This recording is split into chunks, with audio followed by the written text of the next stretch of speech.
ज़्यादातर लोगों को पता ही नहीं है कि उन्हें असल में करना क्या चाहिए। और एक्चुअली में जब हम प्रॉब्लम में होते हैं या जब हम जिस परिस्थिति में होते हैं उससे जब हम भागना चाहते हैं ना, तो हमारा माइंड वो सोच भी नहीं पाता, क्योंकि उसका फोकस होता है कि मैं कैसे इस परिस्थिति से बस निकल जाऊं बाहर। ये मन में सवाल उठना कि मैं मेहनत तो बहुत कर रहा हूँ पर उसका रिजल्ट कुछ नहीं आ रहा है, बहुत स्वाभाविक है। जो एक मंजिल पे पहुंचने वाला होता है यार, आज ये काम हो गया, क्योंकि काम के डर होने पर खुशी मिलती है। मैं दूसरों को दिखाने के लिए कोई गोल नहीं सेट कर सकता। अगर मुझे इधर जाना है तो इधर ही जाना है, फिर मेरे अंदर में 2-3 रास्ते और खुले नहीं होने चाहिए। कई बार ऐसा होता है कि हम मेहनत तो बहुत कर रहे होते हैं, मतलब बहुत कर रहे होते हैं, लेकिन उसका आउटपुट नहीं आता है या मंजिल पे नहीं पहुंचते हैं।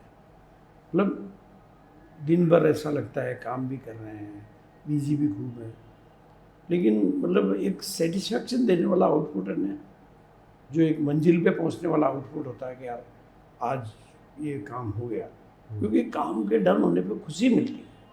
एक अच्छा डोपामिन रिलीज होता है, एक खुशी का हार्मोन के यार मेरा काम डन हुआ।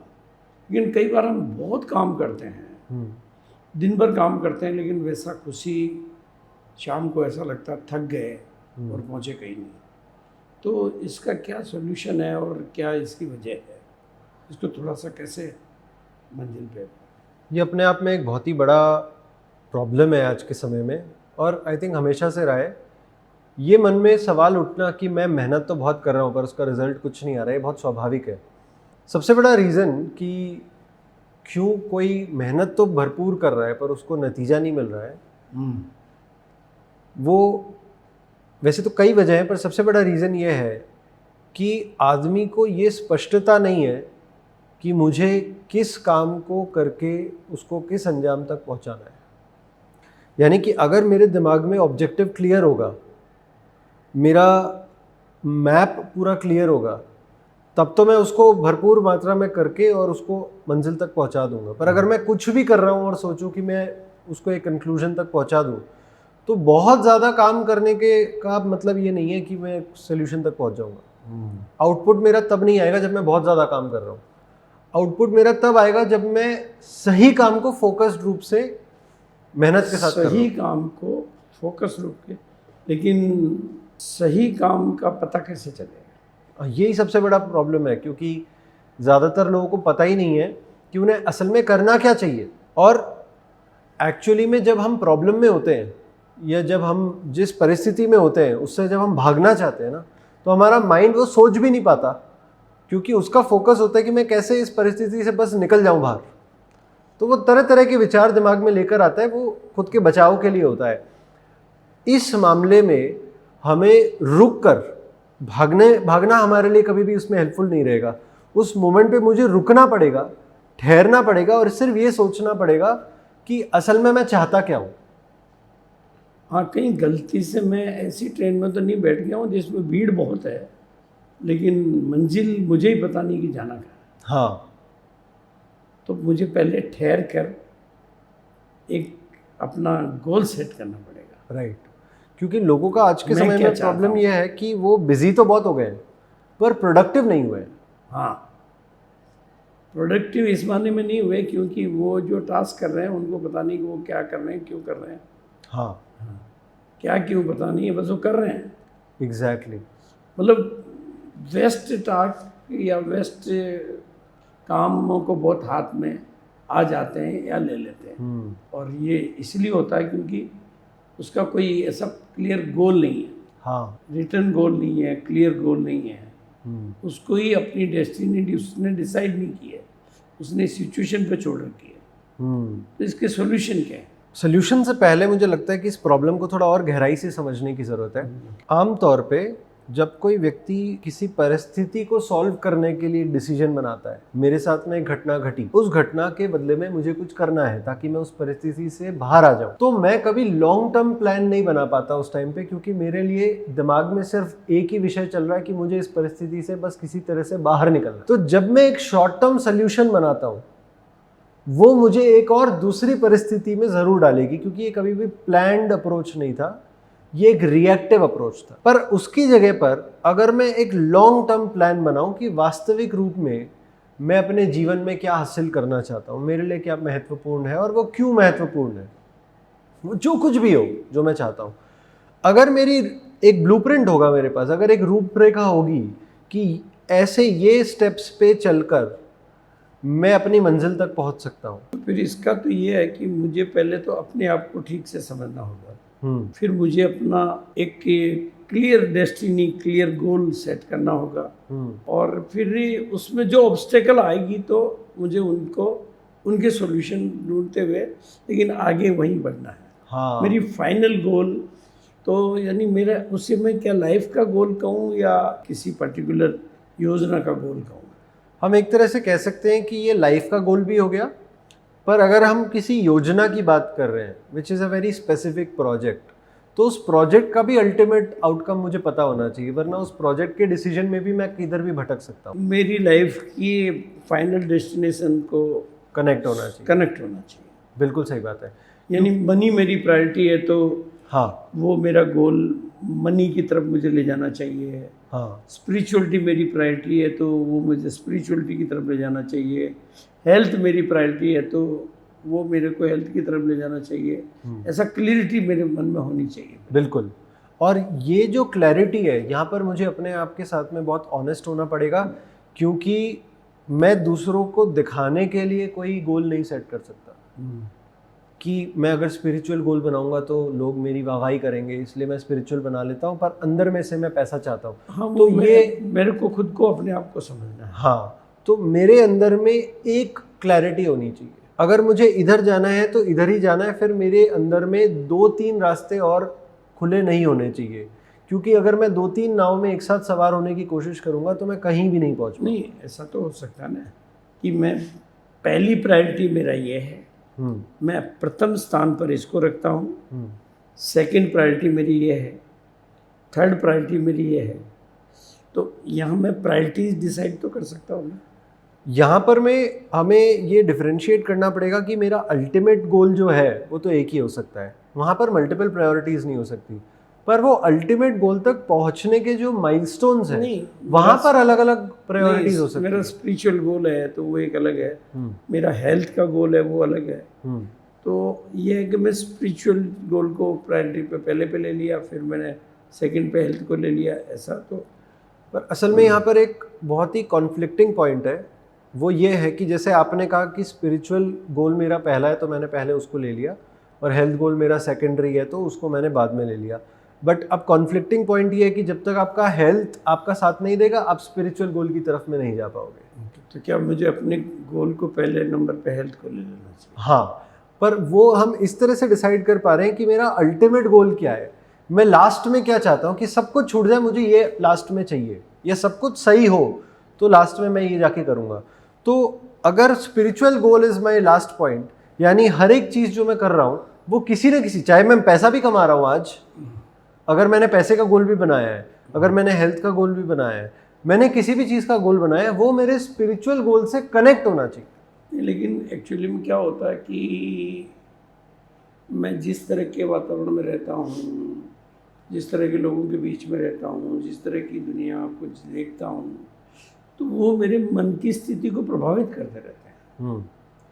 और उससे मतलब मैंने बहुत कितना ही बना रखा है कि मेरा स्पिरिचुअल गोल है, लेकिन फिर भी कुछ बातें, कुछ घटनाएं मेरे को वहाँ से थोड़ा दूर कर देती है। वो गोल मेरे लिए है भले, लेकिन वो मेरी प्रायोरिटी बदल गई और अभी एक बीच में कोई टेम्परेरी गोल दूसरा आ जाता है, ऐसा भी हो जाता है। तो फिर इसका एक क्लियर सॉल्यूशन कैसे बने कि हमारा गोल भी बहुत क्लियर हो जाए और हमारे को आने वाले जो बीच की कुछ चीज़ें हैं वो भी मेन गोल से दूर नहीं करे। पहली बात जो हमें समझनी चाहिए वो यही है कि जो कहानी है ना, कि अगर मैं गड्ढा खोद रहा हूँ पानी निकालने के लिए, मैं एक जगह पे 10 फीट खोद रहा हूँ और 10 फीट के बाद में पानी नहीं निकला तो मैं थक गया हूँ और मैं सोच रहा हूँ कि यहाँ तो नहीं निकल रहा, तो चलो दूसरी जगह पे गड्ढा खोदते हैं। ऐसे करके मैंने 4 जगह पे 10-10 फीट के गड्ढे खोद दिए, पानी कहीं पे भी नहीं निकला। तो मुझे 40 फीट एक ही जगह पर खोदना था, जब तक मैं 40 फीट एक ही जगह पर नहीं खोदूंगा वहां से पानी नहीं निकलेगा। ये जो कॉन्फ्लिक्टिंग पॉइंट्स हैं लाइफ में ऐसे आते रहते हैं कि हमारे दिमाग में अचानक से, हमारे मन का काम होता है हमें हमारा बचाव करना, वो हमें बचाना चाहता है, उसका सिर्फ एक ही काम है, मन का सिर्फ एक ही काम है कि वो मुझे बचाना मन चाहता का काम है बिखराव की तरफ ले जाना, नहीं, भटकाना। बिखराव की तरफ वो तब लेके जाएगा जब उसमें उसे समझ में आएगा कि इस तरह से हम बच सकते हैं। वो असल में सिर्फ उसका मेन फोकस ये है कि मेरा मन है मुझे बचाने की काम करेगा। तो अगर मुझे दिख रहा है कि मैं यहाँ पर 10 फीट खोदने के बाद भी पानी नहीं निकला है और यहाँ पे एक संघर्ष है, एक थ्रेट है कि यहाँ पे पानी नहीं निकलेगा, तो मन बोलेगा चलो अपन बच जाते हैं, यहाँ से दूसरे रास्ते पे चलते हैं। पर यहाँ पर मुझे अपने मन को समझाना पड़ेगा कि दूसरे रास्ते पर जाना ही सबसे बड़ा थ्रेट है, मुझे यहीं पर रुकना पड़ेगा और यहीं पर लगे रहना पड़ेगा, क्योंकि बचने का एक ही रास्ता है कि यहीं पर लगे रहो।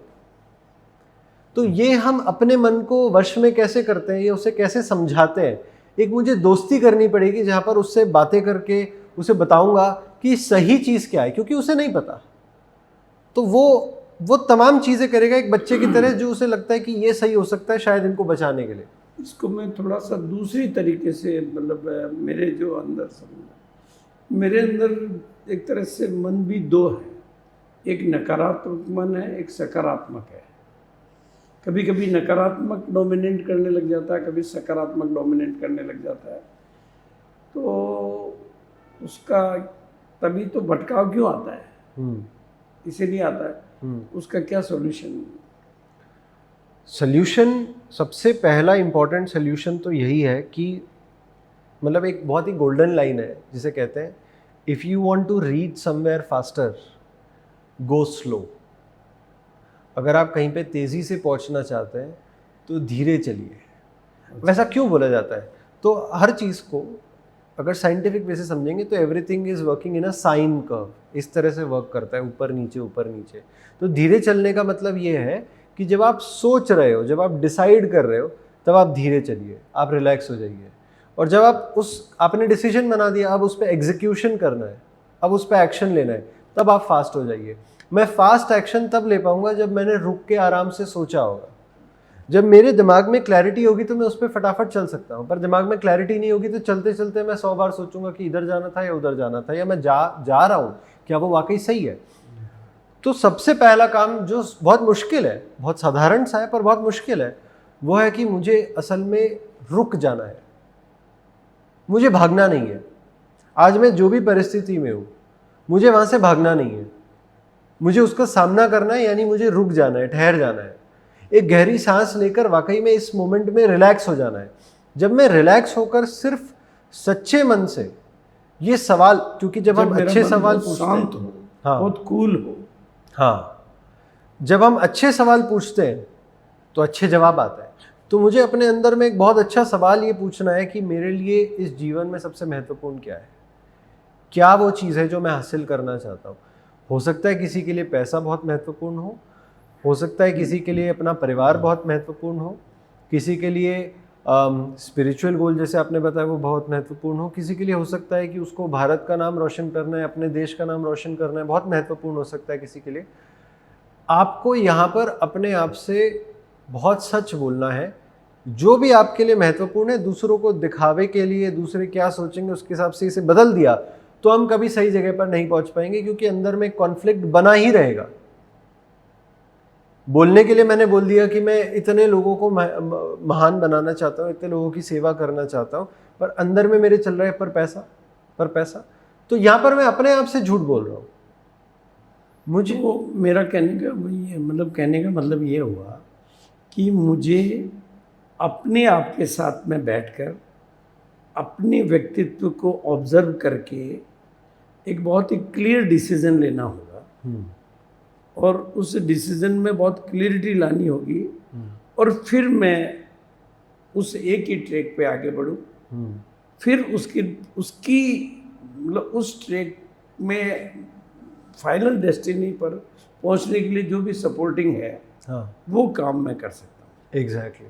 लेकिन मेरा फाइनल गोल एक ही रहेगा। फाइनल गोल एक ही रहेगा। तो अब जो भी मेरे रास्ते में सहायक है, चाहे जैसे मुझे स्पिरिचुअलिटी की तरफ जाना था, पर मुझे समझ में आया कि प्रैक्टिकल लाइफ को देख रहा हूँ तो मुझे मेरी कुछ रिस्पॉन्सिबिलिटीज़ हैं जो मुझे पूरी करनी होगी, जिसमें फाइनेंस भी इन्वॉल्व है, जिसमें हेल्थ भी इन्वॉल्व है, जिसमें फैमिली भी इन्वॉल्व है। पर जितना मैं इनको अच्छे से करूँगा उतना मेरे मन में चीज़ें कम चलेगी और मैं अपने स्पिरिचुअल गोल की तरफ में ध्यान दे पाऊँगा। तो मैं इनको बहुत अच्छे से करने वाला हूँ, इसलिए नहीं कि मैं भटक रहा हूँ, इसलिए क्योंकि ये करने से ही मैं उसकी तरफ आगे बढ़ पाता हूँ।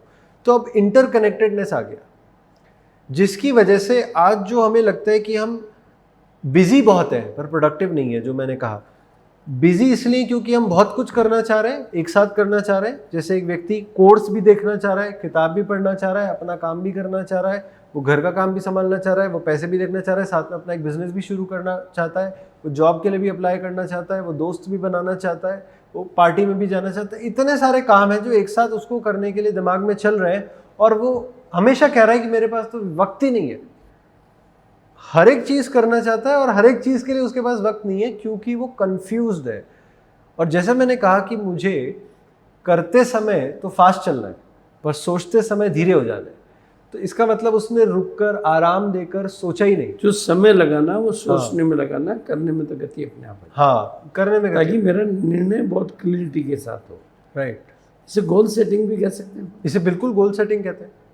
तो इस गोल सेटिंग को और क्लियरिटी लाने के लिए उसको रिटर्न गोल में कन्वर्ट करना, उसको थिंक आउट करना, ऐसा कुछ कर सकते हैं। बिल्कुल, जितना आपका गोल रिटर्न होगा, ये तो हार्वर्ड ने ऑलरेडी अपनी स्टडी में कंक्लूड किया हुआ है कि जो रिटर्न गोल होता है जिनका, वही सबसे ज़्यादा उस गोल को अचीव करने में क्षमता रखते हैं। तो मैंने भी कई स्टडीज में पढ़ा कि जिनका गोल रिटर्न है उनकी 42% एफिशिएंसी एक्स्ट्रा है, जिनका गोल क्लियर है वो 3% लोग ही हैं जो बाकी के 97% लोगों से बहुत आगे हैं। हाँ, वो क्लियरिटी ऑफ लाइफ के कारण है। राइट।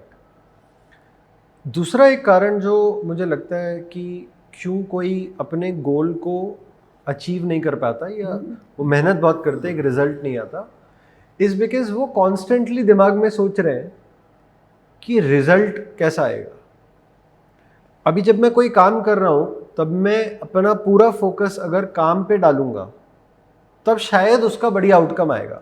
पर अगर मेरा काम करते समय आधा फोकस इस बात पे है कि उसका रिजल्ट लेके आना है, तो मैं उस काम को अच्छे से नहीं कर पाऊंगा। इसका बहुत सिंपल सा एग्जांपल जो मैं अपने क्लाइंट्स को देता हूँ वो ये है कि मैं उनसे पूछता हूँ, आपने कुछ जगह पर ऐसे इंटरव्यूज़ दिए होंगे जहाँ पे आपको पहले से पता था ज्वाइन करना ही नहीं है, आप बस ऐसे ही मज़े में इंटरव्यू दे रहे थे। कुछ जगह ऐसे इंटरव्यू दिए होंगे जहाँ पर आपको बहुत इच्छा थी कि ये जॉब तो मुझे मिल ही जाए। मैं उनसे पूछता हूँ कौन सा वाला बेहतर होता है, कौन सा इंटरव्यू ज़्यादा अच्छा हुआ था। तो हमेशा कहते हैं कि जिसमें ज्वाइन नहीं करना था वो बहुत अच्छा हुआ। तो मैं उनसे पूछता हूँ कि ऐसा क्यों हुआ, जहाँ पे ज्वाइन नहीं करना था वो अच्छा क्यों हुआ, जो ज्वाइन करना था वो अच्छा क्यों नहीं हुआ? क्योंकि जब ज्वाइन नहीं करना था तब मेरा अटेंशन रिजल्ट के ऊपर था ही नहीं, सिर्फ एक्शन के ऊपर था।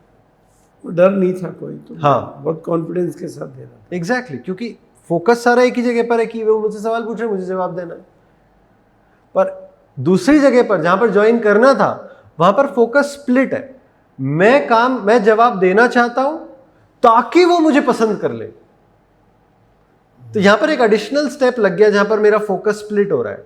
जितना इंसान का फोकस स्प्लिट होता जाएगा उतना ही उसके रिजल्ट उसके एक्शन से दूर होते चले जाएंगे। अपन इस सारी बातचीत को अगर कंक्लूड करें तो एक तो मतलब मेरी वर्किंग में फोकस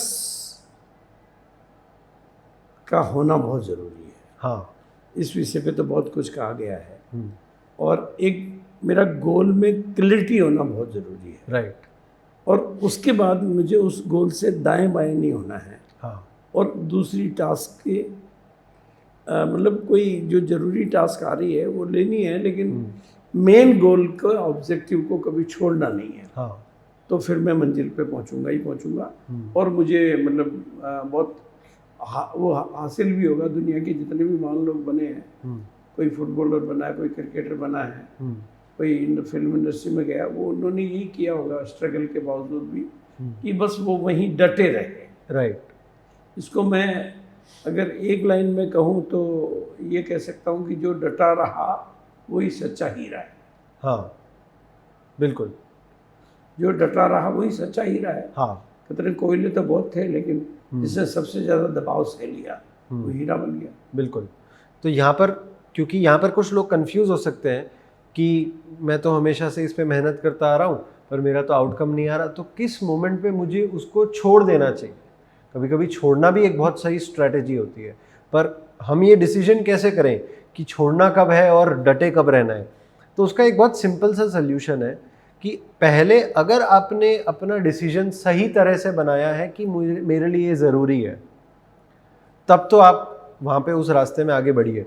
फिर दूसरा आपको चेक ये करना है कि अब आप जिस रास्ते पे आगे बढ़ रहे हो, जिस तरह से आगे बढ़ रहे हो, जो आपका तरीका है, वो काम को आप कितने अच्छे तरह से कर रहे हैं, कि आप उसमें बदलाव कर रहे हो या बस मेहनत ही किए जा रहे हो, उसी पे और जोर लगाते जा रहे हो?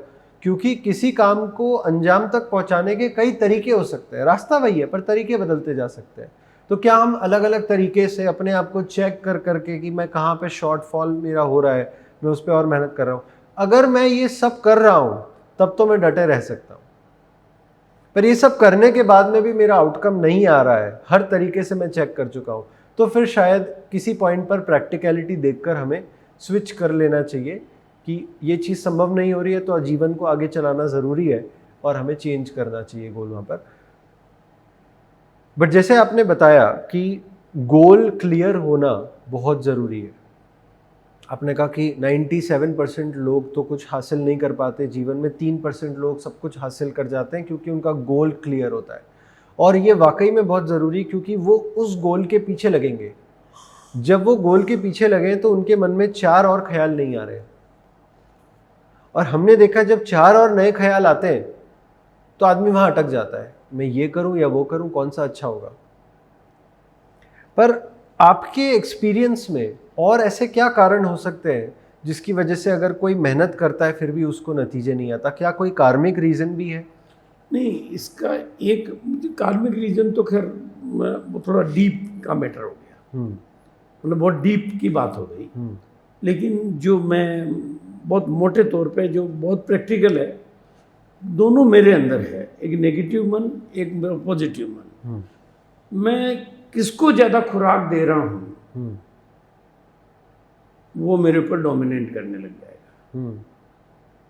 अगर मैं पॉजिटिव मन को ज़्यादा, भाई दोनों बराबर है, दोनों बराबर की पार्टी है, तो मुझे क्या करना है, पॉजिटिव मन को ज़्यादा खुराक देनी है, पॉजिटिव माहौल में रहना है, पॉजिटिव बुक्स पढ़नी है, पॉजिटिव ट्रेनिंग लेनी है, पॉजिटिव संगत, तो खुराक पॉजिटिव को ज़्यादा मिलेगी। हाँ, पॉजिटिव को ज़्यादा मिलेगी तो मैं डटा रहूँगा, क्योंकि नेगेटिव मन रोकता है, पॉजिटिव मन आगे बढ़ाता है। तो सबसे मेजर जो रीज़न मोटे तौर पे है। और जहाँ तक कार्मिक अकाउंट का है, तो कार्मिक अकाउंट को रिलीज करने के लिए फिर उतनी डीप मुझे अपने ऊपर काम करना पड़ेगा। जैसे कि हम क्या कर सकते हैं? मतलब सबसे मैटर तो कार्मिक अकाउंट मेरा जो है उसमें क्षमा का जो सिस्टम है, मतलब जैसे होनोपोनो की जो एक्सरसाइज होती है, मतलब ये होता है, प्रैक्टिस होती है, लेकिन वो इस एक्चुअली में क्या है कि ये हम आज की तारीख में सोशल मीडिया पे सुनते हैं तो लगता है कि ये बहुत आसान है, लेकिन ये डीप है, क्योंकि वो जो काम मुझे मेरे साथ करना है उसमें मेरी मेहनत मुझे बहुत ज़्यादा चाहिए, मुझे एकांत चाहिए, मेरा अपने प्रति ईमानदारी चाहिए, क्योंकि खुद के प्रति ईमानदार होने में बाहर तो कोई देख नहीं रहा है, तो वो थोड़ी सी बाधा आती है। और खुद के ऊपर काम करने के लिए जो पर्सनल, मतलब सेल्फ लव चाहिए, सेल्फ टाइम चाहिए, सेल्फ इंटीग्रिटी चाहिए, वो मैं करूँगा तो कार्मिक अकाउंट को रिलीज किया जा सकता है। मतलब अब वो कार्मिक अकाउंट की भी डेप्थ देखनी पड़ती है। ओके, ये कैसे हम देख सकते हैं? नहीं, अपन नहीं देख सकते। कई बार क्या होता है कि कार्मिक अकाउंट मेरा बहुत गहरा है, हर चीज़ की एक डिग्री होती है ना, तो कार्मिक अकाउंट की डिग्री बहुत गहरी हो सकती है। तो अगर बहुत गहरी है तो फिर उतना ही टाइम लगेगा। भाई पुराना गड्ढा जो है, हाँ, वो मेरा 100 फुट का है, 10 फुट का है, 20 फुट का है, 50 फुट का है, 100 फुट का है या 200 फुट का है, उतने बड़े गड्ढे को भरने के लिए मुझे उतनी ही सेल्फ हीलिंग और जो मतलब फॉरगिवनेस और मतलब अपनी दूसरी एक्टिविटी जो जिससे मेरा कार्मिक अकाउंट रिलीज हो सके। एक तरह से मेरे पर लोन कितना है, भाई मेरे ऊपर लोन ही 1 करोड़ का है तो उसको उतना चुकाना पड़ेगा, और 1000 रुपये का है तो वो चुकाना बहुत आसान हो जाएगा। दोनों है तो लोन ही। हाँ। लेकिन लोन कितना गहरा है, लोन कितना पुराना है, लोन कितने लंबे समय से चल रहा है, वो सारी चीज़ों से बहुत फ़र्क पड़ेगा। यानी कि हमें बहुत डीप में फॉरगिवनेस और ग्रेटफुलनेस की प्रैक्टिस करनी पड़ेगी ताकि ग्रेटफुलनेस की प्रैक्टिस मतलब मेरे साथ सबसे एडवर्स सिचुएशन हो उस समय भी मैं तो हूँ ना, ऊपर वाले ने मुझे बचा के रखा हुआ है। सही बात। तो मुझे ग्रेटफुलनेस, लेकिन वो कहते हैं ऐसे समय में एपिसोड में बोलना बहुत आसान है कि ग्रेटफुल मतलब राइट ये रखना चाहिए, एटीट्यूड ऑफ ग्रेटिट्यूड रखना चाहिए, लेकिन उसको करने के लिए बहुत मेहनत चाहिए और बहुत कंटिन्यूटी चाहिए और बहुत प्रैक्टिस चाहिए और बहुत ईमानदारी चाहिए। मतलब ये मैं बहुत रियल एक्सपीरियंस के साथ बोल रहा हूँ कि मुझे अच्छे तरीके से पता है कि मेरी एक्स के साथ में नेगेटिव एनर्जी का ट्रांजैक्शन है। मेरा कोई कारण नहीं है, लेकिन नेगेटिव एनर्जी का ट्रांजैक्शन है और वो मैं रिलीज नहीं कर पा रहा हूँ। हाँ, लेकिन जिस दिन मैं इस बात को स्वीकार कर लेता हूँ कि वो मुझे ही करना है और मैं उस पर डट के लग जाता हूँ, तो सबसे पहले वो कर लेना चाहिए, क्योंकि लाइफ में उसके बिना बाकी के सारे टास्क हमारे अधूरे रह जाते हैं। राइट। मतलब हमारी सबसे बड़ी रुकावट बन जाता है। तो वो करना चाहिए। उसके लिए हमें थोड़ा, जो तुमने एग्जाम्पल दिया, ठहर जाना चाहिए। राइट। ठहर कर खुद के, मतलब कहते हैं माफ़ी, प्रेम और ग्रेटफुलनेस। माफ़ी, प्रेम और ग्रेटफुलनेस, राइट, ये मेरे ख्याल से हर चीज़ को हील कर सकते हैं।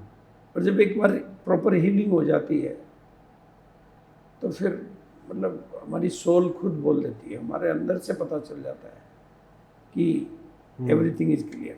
लेवल ऑफ कॉन्शियसनेस में भी ये ऊपर के लेवल पे आती है ये इमोशंस। लेवल ऑफ कॉन्शियसनेस जो डेविड हॉकिंस ने नहीं, एक्चुअली मेरा ऑरा ही चेंज हो जाता है। मेरी 24 घंटे मेरी जिस सेकंड में एनलाइटेंड हो जाता हूँ। अगर मैं करता हूँ तो मेरा एनलाइटनमेंट बढ़ेगा। राइट। फिर मैं किसी के साथ भी मतलब बात कर पाऊँगा। सो इसका मतलब है कि आज का अगर हम कंक्लूजन निकालें, अगर कोई भी अपनी मेहनत करके और नतीजे तक पहुंचना चाहता है, मंजिल तक पहुंचना चाहता है, फिजिकल एक हुआ, साइकोलॉजिकल एक हुआ, स्पिरिचुअल एक हुआ, और सब फिर कार्मिक अकाउंट है तो उसके लिए फिर बहुत डीप वर्क हुआ। राइट। तो वो मतलब कितने लोगों को समझ में आता है, कितनों को नहीं आता है, लेकिन दैट्स अ रियलिटी।